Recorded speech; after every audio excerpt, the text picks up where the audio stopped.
Welcome to Faith Space Ottawa, a space for all of us to grow closer to Allah subhanahu wa ta'ala together at our own pace. Come as you are to faith as it is.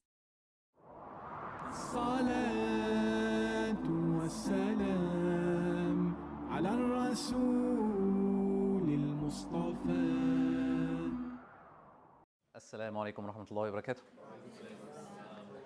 Bismillah ar-Rahman ar-Rahim, wa salatu wa salam ala Sayyidina Muhammadin wa ala alihi wa sahbihi ajma'in. We start by praising Allah subhanahu wa ta'ala and thanking Him for His many blessings upon us. We ask Allah to enable this gathering to be in our scale of good deeds. We ask Allah subhanahu wa ta'ala to reward you for the time that we spare. We ask Allah subhanahu wa ta'ala to enable this gathering to be a gathering of benefit, a gathering of remembrance. We ask Allah subhanahu wa ta'ala to enable it to be Rawda min Riyad al-Jannah, one of the gardens of Al-Jannah. The Prophet is reported to have said in a very interesting hadith, he says to the companions, he says, if you pass by the gardens of Jannah, then take from it uncontrollably without holding back. He says, إِذَا أَدْرَكْتُمْ رِيَاضَ الْجَنَّةِ فَارْتَعُوا.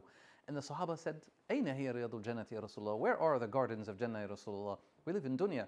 And so the Prophet responded and he said, حِلَقُ الذِّكْر, the circles of remembrance. And so we hope that this be one of those circles of remembrance, one of the gardens of Jannah, and that we take from it uncontrollably without hesitation.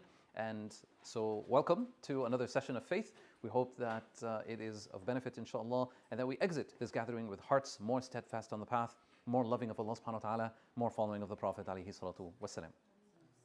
Ameen Rabbil Alameen. So we are pondering the Seerah, and this is session 7, I believe, right? I think it is. Yes, it is. Session 7, alhamdulillah. And we titled today's session, A Ray of Light. And we'll see why, because we're actually going to talk about the revelation, the first revelation that was revealed to the Prophet ﷺ, the first verses of the Quran. And so we will touch upon that story today, inshallah. That is what we will cover. We are pondering the seerah of the Prophet ﷺ, and as usual, we have this agenda. We introduce the series, why this series, and then we'll touch upon what happened, and then we'll conclude with a few discussion points, kind of opening the floor for you to discuss in close circles, and then come and share with the larger group. Why this series? Here is a very interesting hadith of the Prophet ﷺ. This is reported in Bukhari and Muslim. So this is what is called muttafaqun alayh, meaning it is very, very authentic as a hadith, as they come and go. And so here the Prophet says, Inna mathali, my similitude, the example that I am is, and the messengers, wa mathalul anbiya, or the prophets, min qabli, before me, kamathali rajul, like a man, bana baytan fa ahsanahu wa ajmalah. This man built a house nicely and beautifully, except for a place for one brick in a corner. إِلَّا مَوْضِعِ لَبَنَةٍ مِنْ زَاوِيَةٍ. Right? So just a small brick in a corner that was missing. فَجَعَلْ النَّاسِ يَطُوفُونَ بِهِ وَيُعْجَبُونَ أَوْ يَعْجَبُونَ لَهُ. People would be wondering at its beauty, but they would say about this missing brick, هَلَا وُضِعَتْ هَذِهِ اللَّبَنَةُ. Right? So would this brick just be put in its place? It's missing one brick. So the Prophet then says, alayhi salatu فَأَنَا اللَّبِنَةُ, I am that brick. وَأَنَا خَاتَمُ النَّبِيِّينَ, and I am the last of the prophets. And so we're studying the seerah of the Prophet because he, alayhi salatu is the final brick in the structure of prophethood. The prophets, the messengers, the message delivered from Allah subhanahu wa ta'ala to mankind, to humanity, to guide them from darkness to light. It is a big structure. It has many prophets, many messengers, and many revelations. And the Prophet is a final brick in that structure. So it's an interesting hadith, one that I thought we would start with. And we have this verse in the Quran that highlights why was the book revealed upon Muhammad alayhi salatu wasalam, why was it revealed to us, right? And it is for a purpose. Allah subhanahu wa ta'ala says, Alif Lam Ra, كتاب أنزلناه إليك لتخرج الناس من الظلمات إلى النور بإذن ربهم إلى صراط العزيز الحميد. In Surah Ibrahim, Alif Lam Ra. This is a book which Allah subhanahu wa ta'ala revealed to you. Here, to you is referring to the Prophet first and foremost, but also to anybody that follows in the footsteps of the Prophet. Okay? And so, anybody that follows in the footsteps of the Prophet, this book has been revealed to them. And so we hope to be amongst that group. It is kind of similar to another verse in the Quran where Allah subhanahu wa ta'ala kind of tells the Prophet to say that قُلْ هَذِهِ سَبِيلِي, this is my path. أَدْعُو إِلَى اللَّهِ, I invite to Allah. Right? أَنَا عَلَى بَصِيرَةٍ أَنَا وَمَنِ اتَّبَعَنِي, upon wisdom or insight, I and whoever follows me. And so we hope to be amongst those that are considered tabi'een to the Prophet ﷺ, followers of the Prophet ﷺ, and are included in this verse. We use this book And it is sent to us to lead people out of darkness and into light. لِتُخْرِجَ النَّاسِ مِنَ الظُّلُمَاتِ إِلَى النُّورِ, by the will of Allah subhanahu wa ta'ala, and to the path of the Sirat al-Aziz al-Hamid, the path of the Almighty, the praiseworthy.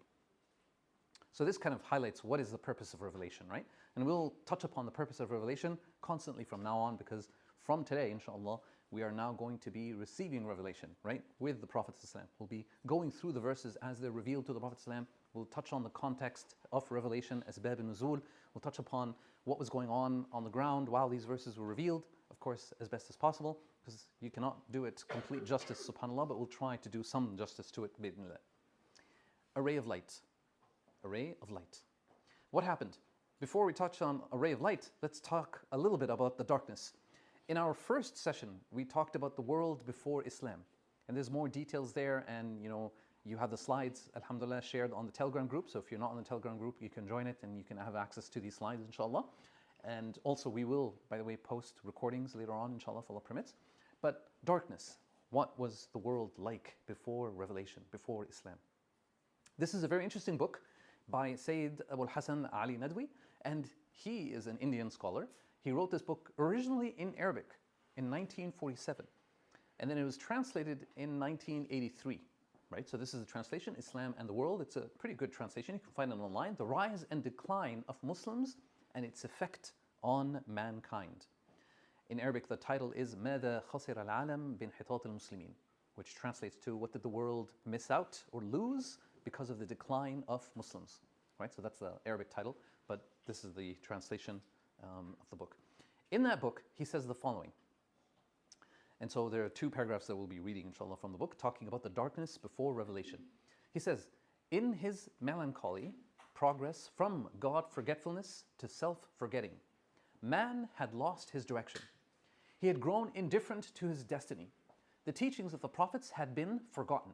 The fire that they had kindled had either been put out by the storms of moral anarchy, or the light they shed had become so feeble that it could illumine only the hearts of a few men, most of whom had sought refuge in passivity and resignation. Having been vanquished in the battle between spiritualism and materialism, they had shut themselves up in monasteries or gone into the wilderness. And then he says, and that's why I bolded this part, those who were left in the whirlpool of life had aligned themselves with the ruling class or classes of their lands. They helped them in the satisfaction of their sensual desires and in the maintenance of unjust political and economic systems, and cooperated in reaping unlawful benefits out of the wealth of the people. So this is the darkness that we're talking about.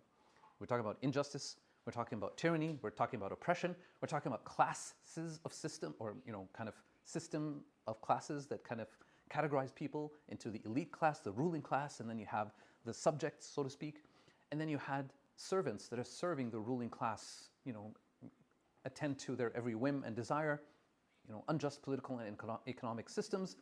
And the next paragraph, he says, the governing classes, drunk with power, indulged in reckless debauchery and sensuality. The middle classes, as is their wont, took great pride in aping the modes and manners of the rich. As aping, as in they're copying. They don't have the means, they're middle class, but they're trying to copy the modes and manners of the rich. As for the common people, the majority of people, they lived in grinding poverty. They filled their bellies like lower creatures and toiled and sweated like cattle, so that others might live in voluptuous luxury. They would solace themselves with narcotics and cheap entertainment, or fall blindly into carnal pleasures whenever their miserable lives afforded them a breathing space. Does this sound familiar? I think it sounds familiar, right? SubhanAllah, you kind of look at the world today. This is describing the world before Islam. But you look at the world today, this is, an apt description of it, SubhanAllah. A very interesting book, by the way. I recommend that you check it out. If you ever have a reading list, I know people don't read as much today as they used to, but if you do have a reading list, check out the book. It's a very interesting one and worth reading, actually. And here is a description of the days of darkness, or the days of ignorance, that is given by Ja'far ibn Abi Talib. Now we'll touch upon the full quotation of this later on, if Allah permits. Ja'far ibn Abi Talib speaks to the king of Abyssinia, right? The king of Abyssinia, who himself embraces Islam as well, but this is before his embracing of Islam, and he introduces the king to what Islam is all about. And this is just a portion of the quotation. He says, أيها الملك, O king, كنا قوما أهل جاهلية. We were a people of ignorance. نعبد الأصنام, worshipping idols. ونأكل الميتة, eating dead flesh. ونأتي الفواحش, and we would commit indecent acts. ونقطع الأرحام, we would sever family ties. ونسيء الجوار, treat our neighbors horribly, mistreat our neighbors. ويأكل القوي منا الضعيف, and the strong among us would eat or prey on the weak. فكنا على ذلك حتى بعث الله إلينا رسولا منا. We were like this and continued to be like this until Allah subhanahu wa ta'ala sent to us a messenger from amongst us. So this is a very powerful quotation. It's only part of the quotation. The quotation continues on, and we'll touch upon it in more detail when the time comes, inshallah, when we talk about the al-hijra ila al-habasha, the migration to Abyssinia, if Allah prolongs our lives till then, inshallah. That was the darkness. That was just a brief recap, actually, because we covered the darkness in a little bit more detail in session 1 when we touched upon the world before Islam. So now let's touch upon the light. The light. Here is a very interesting narration in Seerah Ibn Hisham. Remember, we said that the Seerah of Ibn Hisham is mostly quotations from the Seerah of Ibn Ishaq. Ibn Ishaq is perhaps the first book of Seerah ever written, and it was lost, unfortunately. We don't have the actual copy of Ibn Ishaq's book, although there are some scholars, modern scholars today, that kind of were able to piece the book together, right? From different quotations, from different other sources, they were able to piece it together. And the Seerah of Ibn Hisham has a lot of quotations from Ibn Ishaq, but here he says, فلا يمر رسول الله صلى الله عليه وسلم بحجر ولا شجر إلا قال السلام عليك يا رسول الله. Before revelation, before Islam, before the Prophet received or had that first encounter with Jibreel alayhi salam, he had something magnificent happen to him, the Prophet ﷺ. And that is that he would pass by a stone or a tree, and it would say, Assalamu alayka ya Rasulullah. It would say, peace be upon you, O Messenger of Allah. فَيَلْتَفِتُ رَسُولُ اللَّهِ صَلَّى اللَّهُ عَلَيْهِ وسلم. He would look around, right? All around him. He would look left, he would look right, he would look behind him, and he would not see anything except trees and stones. This is a narration in Seerah Ibn Hisham, and he stops at that. And there is a hadith, actually, a sahih hadith, because remember, Seerah Ibn Hisham is not the most authentic of sources, but we rely on it for stories of the Seerah. But we have a hadith in Sahih Muslim where the Prophet is reported to have said the following. He said, إِنِّي لَأَعْرِفُ حَجَرًا بِمَكَّةِ كَانَ يُسَلِّمُ عَلَيَّ قَبْلَ أَنْ أُبْعَثْ إِنِّي لَأَعْرِفُهُ الْآنِ. He says, I know a specific rock in Mecca that used to say salam to me or greet me before revelation. Before revelation. إِنِّي لَأَعْرِفُهُ الْآنِ. I know it, I know where it is today. And by the way, there are some, kind of people that love these kind of stories, and they kind of have identified that rock, and they're like, this is the rock that said salam to the Prophet ﷺ in Mecca, right? Now, is that true or not? We don't know, because there's, it's a broken chain of narration, so to speak, broken chain of evidence. But we, still, it's lighthearted, information to kind of check that out. So this was happening, and you might want to ask the question, why? Like, why was this happening? Isn't this weird? Like, imagine you're walking the street and then somebody says Assalamu alaikum, right? And you turn around and you don't see anything except trees and rocks. And so it's surprising, it's also a little bit scary, right? But scholars say that actually they analyze. They say that perhaps it was one of the ways that Allah subhanahu wa ta'ala was preparing the Prophet ﷺ for the encounter with Jibreel, for the first revelation, because revelation is described as qawlan thaqila, heavy words. Right? It's going to be, the revelation itself is going to be very heavy. It's not going to be light. It's not going to be smooth sailing. It's going to be difficult. It's going to be hard. And the Prophet describes revelation and how he received it later on. We'll touch upon that later, inshallah, in other sessions. How he would feel the weight of it, right? How it would be very difficult for him physically. And Aisha describes the Prophet ﷺ that sometimes when he would receive revelation, he would sweat, even though it would be a very cold night. Right? يَتَصَبَّبُ عَرَقًا. He would sweat profusely, even though it was a very cold night. So that was like, there is physical exhaustion associated with receiving revelation. So it's as if preparing the Prophet for that, but also preparing the Prophet for the weight of the message, the weight of the mission. That, be prepared, be ready. So it wasn't a complete shock, right? There were kind of introductions, so to speak. And then Ibn Hisham says, ثُمَّ جَاءَهُ جِبْرِيلَ عَلَيْهِ السَّلَامِ بِمَا جَاءَهُ مِنْ كَرَامَةِ اللَّهِ. And then Jibreel alayhi salam the angel, came to the Prophet ﷺ with what he came to him with, Allah's miracles, and he was in Hira. وَهُوَ بِحِرَاء فِي شَهْرِ رَمَضَانِ. Muhammad ﷺ was in Hira in the month of Ramadan. And so this is kind of when was the revelation, right? So when was the revelation? It was in Ramadan. What day was the revelation? We have a hadith where the Prophet actually says that it was on a Monday. He was asked ﷺ about Monday, and he said that that was a day that he was actually born on and the day that he received revelation. We touched on this hadith before, by the way, when we talked about the birth of the Prophet, right? ﷺ. So here, the day that he was born and the day that he received revelation both happened to be Mondays. So it was a Monday. We also have a narration where the Prophet ﷺ was asked about Laylatul Qadr, the night of decree. And he was about to tell the Sahaba about it, the narration says, and then there was some kind of argument that ensued as into when it actually is. And so he was made to forget when exactly it was, right? But we know that it was during the last 10 nights of Ramadan. Might be like, well, isn't Ramadan like an Islamic month? But did they know what Ramadan was? Yes, the name of the months were there before Islam, right? They were there, they were used by the Arabs before Islam. They knew what Ramadan was. It was a month. They didn't fast it, but it was a month, right? And so in the month of Ramadan, alayhi salatu receives the first revelation. This is a hadith that is weak, so take it with a grain of salt. It's not just weak, it's actually very weak. So Al-Albani says da'if jiddan, right? Very weak. So Al-Albani is one of the musahhihin, one of the people that has authenticated many hadith. And so he says about this hadith that it is very weak. But it does have some overlap with authentic hadith, okay? And it also does have some, what should I say, other narrations, other chain of narrations that kind of say the same thing, okay? So what is this hadith actually saying? It is talking about revelation and how it starts. That when Allah subhanahu wa ta'ala wills, and I'll have the translation on the next slide, when Allah subhanahu wa ta'ala wills for revelation to happen, إِذَا أَرَادَ اللَّهُ تَعَالَى أَن يُوحِيَ بِالْأَمْرِ تَكَلَّمَ بِالْوَحْيِ. When Allah subhanahu wa ta'ala wants to reveal something, He will speak of the revelation. And then the heavens will shake, رَعْدَةً شَدِيدًا, right? A severe shaking. خَوْفًا مِنَ اللَّهِ, out of fear of Allah subhanahu wa ta'ala. فَإِذَا سَمِعَ ذَلِكَ أَهْلُ السَّمَوَاتِ, when the people of the heavens hear this, and they witness this shaking, صُعِقُوا, they will be stunned, وَخَرُّوا لِلَّهِ سُجْدًا, and they will bow down in prostration to Allah subhanahu wa ta'ala. فَيَكُونُ أَوَّلَ مَنْ يَرْفَعُ رَأْسَهُ جِبْرِيلٌ. The first being to raise his head is Jibreel, and then فَيُكَلِّمُهُ اللَّهُ. Allah will speak to Jibreel and give him the revelation that He wants Jibreel to receive. ثُمَّ يَمُرُّ جِبْرِيلُ عَلَى الْمَلَائِكَةِ. Then Jibreel will pass by the angels.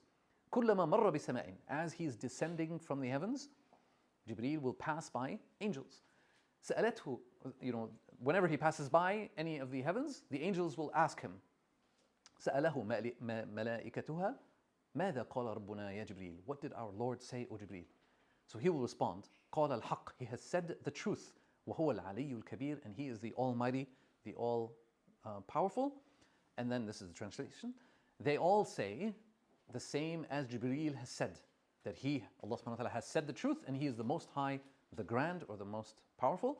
And Jibreel ends up with the revelation to where Allah, the Almighty, commanded him to deliver it. Right? So this is basically the story of revelation to all the messengers and all the prophets. Whenever revelation is being sent, this is the story. But like I said, take it with a grain of salt.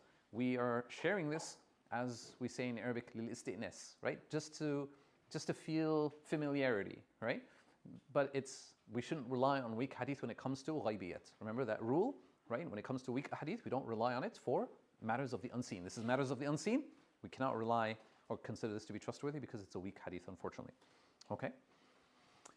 This is the main hadith that we'll be touching on today, inshallah. It's a long hadith. It's the hadith of revelation, and it is in Sahih Bukhari, it is in Sahih Muslim, it is muttafaqun alayh. It is considered the hadith called Bad al-Wahy, the beginning of revelation. And so this is the first part of it. أول ما بدأ به رسول الله صلى الله عليه وسلم من الوحي. The first thing the Prophet started with of revelation was الرؤيا الصالحة, which means a good dream or a good vision. في النوم, while asleep. That's the first kind of revelation the Prophet received was basically a good dream, or a ru'ya as-salihah, a good vision, right? A righteous vision. And there are scholars that kind of go in depth into this a little bit, into what dreams are good and what dreams are not good, and like what is a nightmare, what is, and all that stuff. We don't have to like worry about that too much. But the point here is that there is a hadith, a sahih hadith, where the Prophet says in Sahih Bukhari, he says, لم يبقى من النبوة إلا المبشرات, meaning nothing will remain of prophethood except al-mubashirat, which translates to the glad tidings. And then the Sahaba said, وَمَا الْمُبَشِّرَاتِ, what are these mubashirat, Ya Rasulullah? What are these glad tidings? And he responded and he said, الرؤيا الصادقة, meaning a truthful vision. A vision that you see and then it comes to pass, right? And then in another hadith in Sahih Muslim, the Prophet is reported to have said, إِذَا اقْتَرَبَ الزَّمَانُ لَمْ تَكُدْ رُؤْيَا الْمُسْلِمِ تَكْذِبْ. It says, when the end of times is near, the vision of a Muslim will never be untrue, or very soon it will never be untrue. And then he says, أَصْدَقُكُمْ رُؤْيَا أَصْدَقُكُمْ حَدِيثًا. The most truthful in their vision will be the most truthful in their speech, right? And there are many hadith, by the way, that talk about the idea of visions or seeing things that actually do come to pass, and that it is actually considered the only branch of prophethood that will remain, that other people can actually feel and kind of experience as well. And you may have heard as well that, sometimes I like to sometimes, quote from our brothers and sisters that are of, Sufi inclinations. They like to refer to dreams often, right? And there's nothing wrong with that, as long as the dreams are in line with the Quran and Sunnah. But the moment it comes up with something else and you say, you know what, this is higher than the Quran and the Sunnah now, because it's directly between me and Allah, then they've crossed the line, right? The line of after which there's no return, so to speak. And so, well, there is a return. There's always a way to come back, inshallah. But the point here is, there's a very common saying that is said that they would accuse people that quote a hadith and say, you are quoting Bukhari and Muslim. You are quoting Bukhari and Muslim. But I am quoting Allah. Haddathani Rabbi. My Lord has spoken to me. Where? In the dream, right? And so that is crossing the line. That is crossing the line. And so, no worries, no worries. You experienced something like this, brother, before? Alhamdulillah. So, why do I mention this? Because sometimes I've met people, I've had dreams myself that I've woken up and felt that it was so real, it was so, realistic, and maybe sometimes you feel this, what they call deja vu moments, right? And some people do really believe in this and believe in dream interpretation and try to go, an extra length to actually understand dreams and interpret them. And there's like I said, there's nothing wrong with this as long as it is in line with the Quran and Sunnah. The moment it goes against any of those things, that means now you're entering into problematic territory. So we reach the point where he has, alayhi salam, الرؤيا الصالحة. فكان لا يرى رؤيا إلا جاءت مثل فلق الصبح.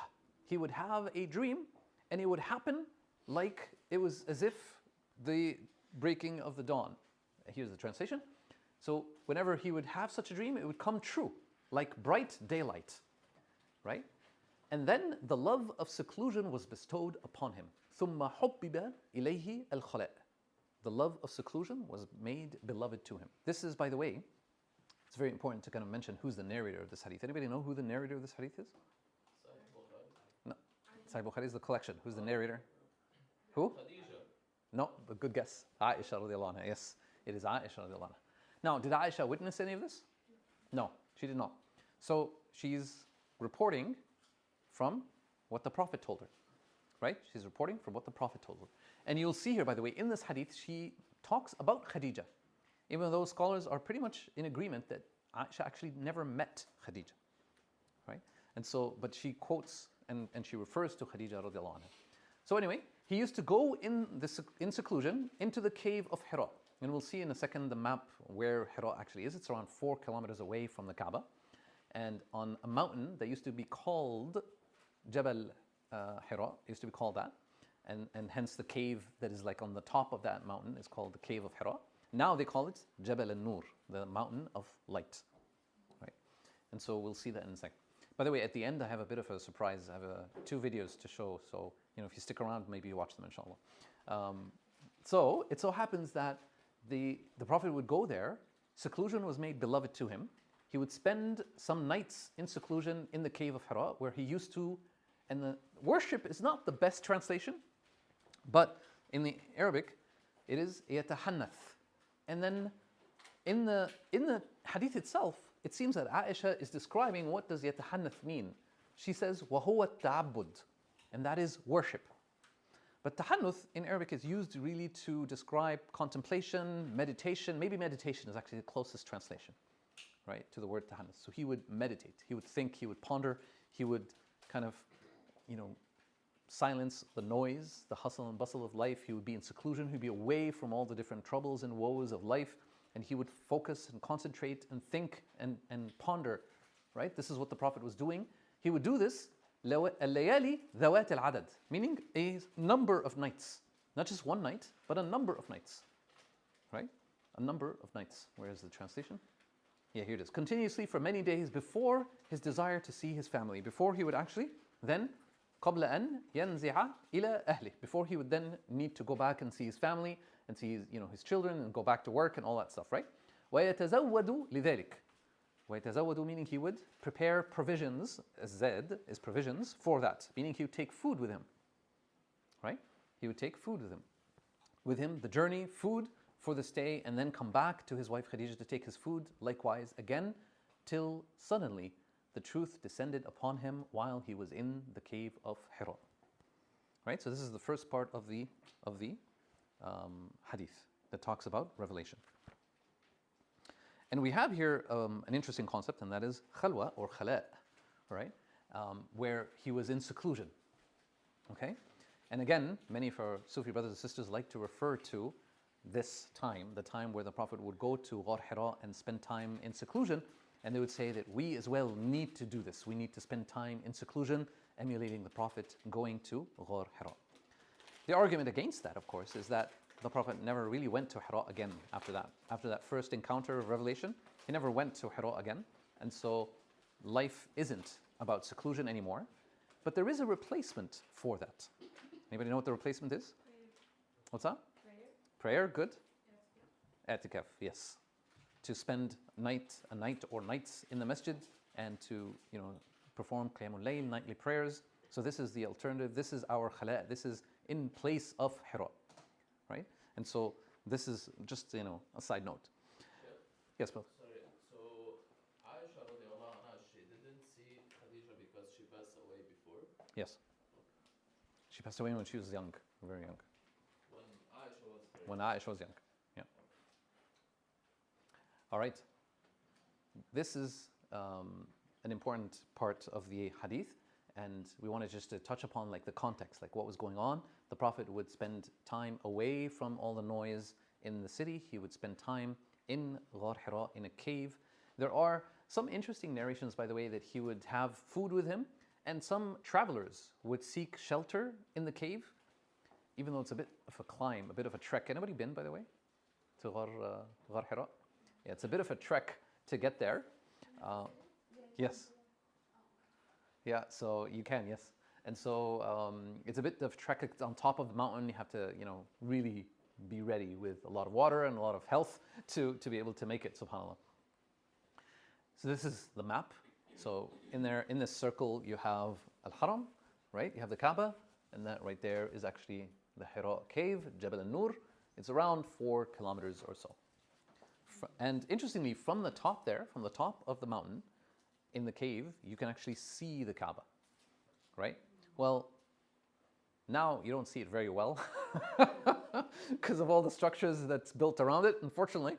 But back then, you could see the Kaaba, right? So here it is. فَجَاءَهُ الْمَلَكُ. The angel came to him and said, اقرأ, recite. Now here in this hadith, we don't have a description of the angel. We'll see next time, inshallah, a few other hadith that describe the angel. What did the Prophet actually see? But we don't have that description. All we do is that the angel came to him and said, recite, اقرأ. And then the Prophet responds and he says, مَا أَنَا بِقَارِئ. I'm not a reciter, right? I don't know how to read. The Prophet then describes. Now here, Aisha quotes the Prophet, right? So the Prophet says, the angel caught me forcefully and pressed me so hard that I could not bear it anymore. He then released me and asked again to read, and I replied, I do not know how to read. And this happened 3 times, this kind of grabbing and pressing and kind of like a bear hug, if you like, and then being released. And every time the angel would say, Iqra. And every time the Prophet would say, Ma ana biqari. Until the last time, the 3rd time, pressed me and then released me, and then he said, Iqra bismi rabbika alladhi khalaq.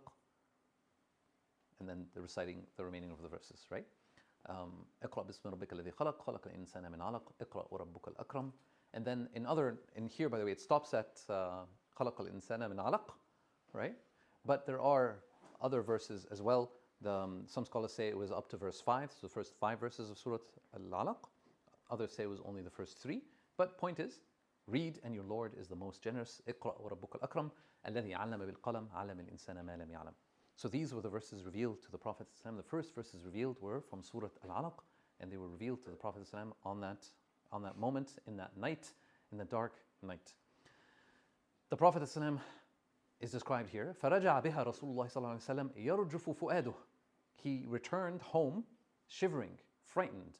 فَدَخَلَ عَلَى خَدِيجَةَ بِنْتُ خُوَيْلِدٍ. He came to his wife, رضي الله عنها. فَقَالَ زَمِّلُونِي زَمِّلُونِي. He said to her, cover me, cover me. فَزَمَّلُوهُ حَتَّى ذَهَبَ عَنْهُ الرَّوْعَ. They covered him until what? Until fear kind of went away. فَقَالَ لِخَدِيجَةَ. He told her what happened, and then he said, لَقَدْ خَشِيتُ عَلَى نَفْسِي. I was very frightened for myself. Cover me, is what he said to Khadija. They covered him. By the way, the word zammiluni, there's a verses in the Quran, Ya ayyuhal muzammil, right? Qum al-layla illa qalila. O you who are covered, rise up a portion of the night, or a night except for a portion of it. And we'll touch upon that revelation next time, inshallah. So here, the fear is in his heart. He's worried, he's anxious, and he says, I fear that something may have happened to me. Now, before we move on, there's a very interesting author named Leslie Hazelton. She's not Muslim, she's I think even atheist, but she has a very interesting biography of the Prophet ﷺ, and she says that this story of the encounter that Muhammad ﷺ had with the divine, right, with a message from Allah subhanahu wa ta'ala, shows, she says, the sincerity of Muhammad. Because if this was somebody that was an imposter, he would have made it magnificent, portrayed himself in a very positive light, right? Showcased himself as, yes, I'm here, I'm ready to receive the message, something like that, right? But the way that the message is received shows that the Prophet ﷺ was sincere. These are her words, of course we know, because he was truthful and sincere, alayhi salatu wasalam. And then Khadija consoles the Prophet because he told her, I'm very frightened, I'm very worried for myself. She says, Kalla, wallahi ma yukhzika Allahu abada. She says, never. Allah will not shame you ever. And then she lists his qualities. And we should ask ourselves, which of these qualities do I have? إِنَّكَ لَتَصِلُ الرَّحْمِ. You connect to your kin. وَتَحْمِلُ الْكَلِّ. And you carry the responsibilities. وَتَكْسِبُ الْمَعْدُومِ. You provide for those that are impoverished. وَتُقْرِ الضَّيْفِ. Or وَتَقْرِ الضَّيْفِ. You are hospitable to the guest. وَتُعِينُ عَلَى نَوَائِبِ الْحَقِّ. And you uphold the pillars of truth. These are my translations. The other translation here, which can be found at sunnah.com, is never, by Allah, Allah will never disgrace you. You keep good relations with your kith and kin, help the poor and the destitute, serve your guests generously, and assist the deserving calamity afflicted ones. And so this is a description of the Prophet ﷺ. Before we continue on with the hadith, it's some of you might be, I think all of you are familiar with Dr. Phil. Dr. Phil says something interesting. He says that to be a successful salesperson, you need to have what is known as a bank of trust, right? What he means by that is that, if somebody comes knocking on your door to sell something, back in the day they would knock on your door with a catalog and some different merchandise. They might have, different vacuum cleaners or stuff like that. Today, they knock on your door to sell subscriptions to different types of services, right? Whether it's Bell or Rogers. So when somebody knocks on your door and you open the door, you expect somebody presentable, right? You don't expect somebody that is foaming in the mouth and drooling, or you don't expect right? With torn up clothes, right? And can barely speak, can barely say a few words. You don't expect somebody like that, right? You probably shut the door immediately, worried, anxious, and not listen to anything they have to say. Why? Because they're not presentable. And so here, Dr. Phil is saying that when we want to deliver a message, he's not commenting on the seerah, by the way, it's just me quoting him.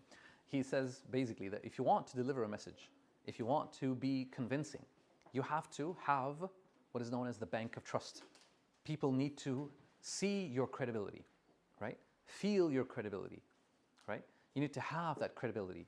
And so the point here is that this, not this, but the previous slide that Khadija described of the Prophet ﷺ, that was his bank of trust. This is his character. This is who he was ﷺ until the age of 40 when he received the revelation ﷺ. He had that credibility and he uses that credibility. And we'll see later on ﷺ, when he was on Mount Safa, he actually asked them a question. The disbelievers, the non-Muslims of the time around him, when he called them to deliver the message to them, he said, what did he say? He said, if I were to tell you that behind me is an army that extends all the way to the horizon, would you believe me? And they could just tilt a little bit and see there is no army. And they said, مَا جَرَّبْنَا عَلَيْكَ كَذِبًا قَطْ. We never experienced you lie ever. Right? And then he told them, I am a messenger from Allah.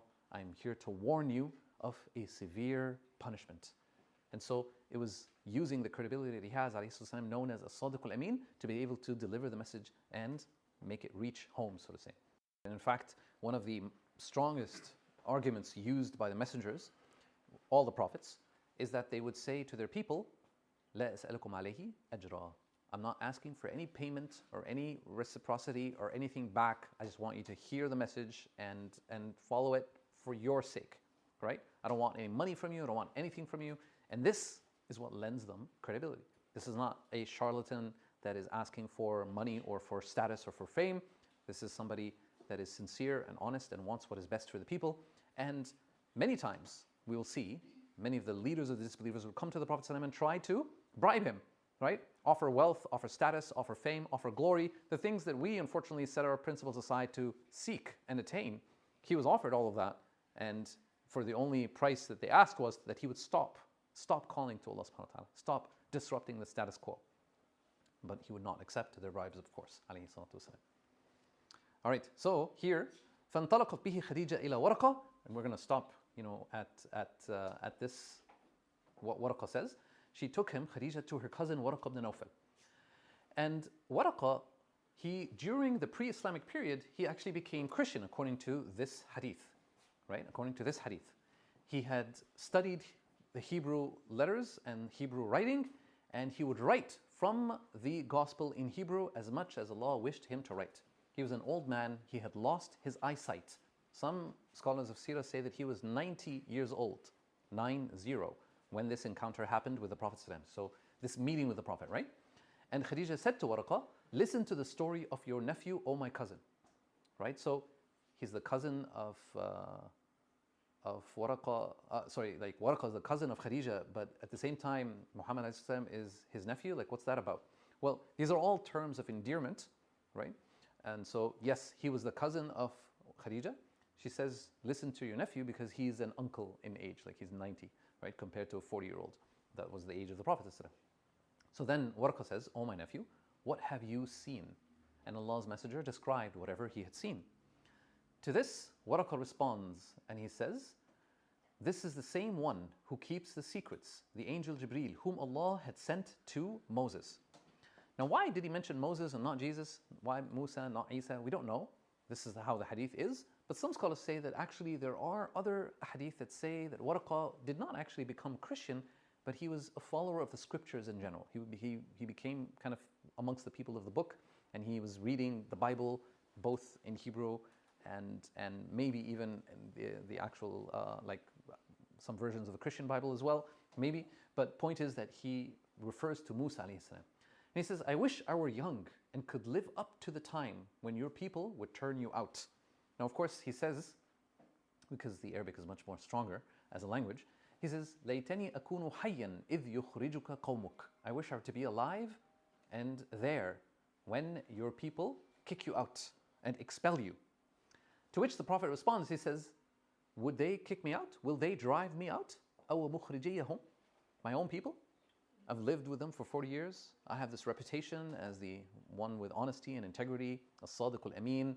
People, kind of are happy that I'm judging between them. Just last time we touched upon how He ﷺ settled the black stone dispute, right? A man of honor and dignity, alayhi salatu wasalam, and he's worked hard to have such a reputation. He's maintaining it, alayhi salatu wasalam. He's honest, he's truthful, never lied. He's going to be kicked out, right? And Sheikh Sa'id al-Kamali, he says something profound. He says that that's the type of person that you put effort to maintain, to keep.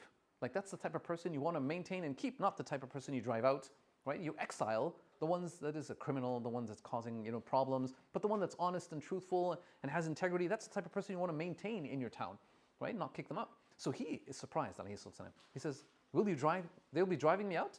And Waraqah says, any man who came with something similar to what you have brought was treated with hostility. مَا جَاءَ أَحْدٌ بِمِثْلِ مَا جِئْتَ بِهِ إِلَّا عُودِي. And he says, if I were to remain alive till the day when you will be turned out, then I would support you strongly. Right?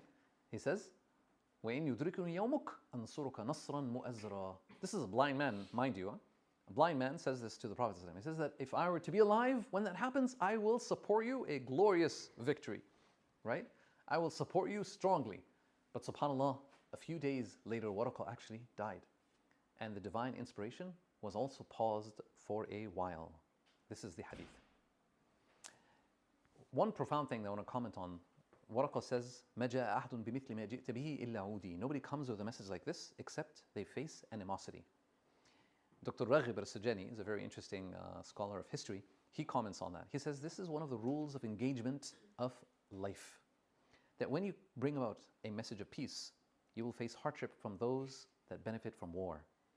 When you bring about a message of equality, you will face animosity and hardship from those that benefit from inequality. When you call for the end of corruption, you will face hardship, animosity from those that benefit from corruption. When you call for justice, you will face hardship from those that benefit from injustice. When you call for the elevation of the status of women, you will face hardship from those that benefit from the degradation of women. And so this is one of the rules of engagement of life. This is one of the battles and wars that will be waged until the end of time. And so we should not be very surprised if that is the case. Imam Hassan al-Banna says something interesting.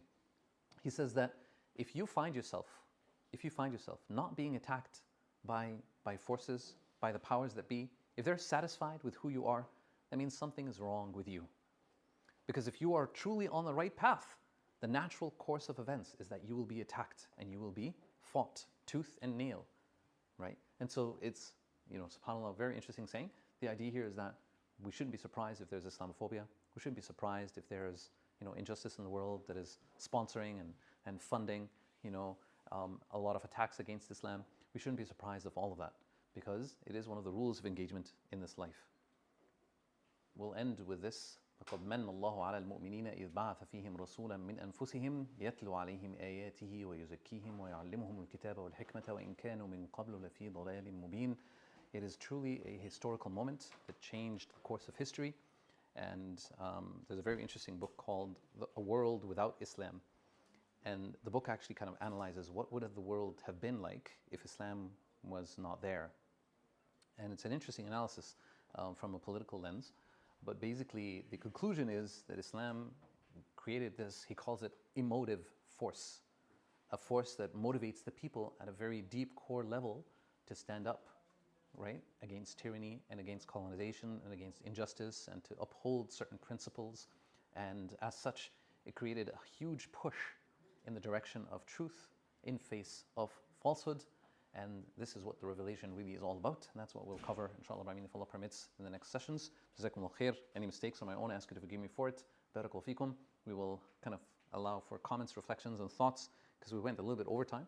But these are the questions that we usually leave you with. What is the bank of trust that we should have? And how is this whole story relevant to us? And any thoughts and reflections that you'd like to share? Barakallahu feekum. Jazakumullah khair. Assalamu alaikum wa rahmatullahi wa barakatuh.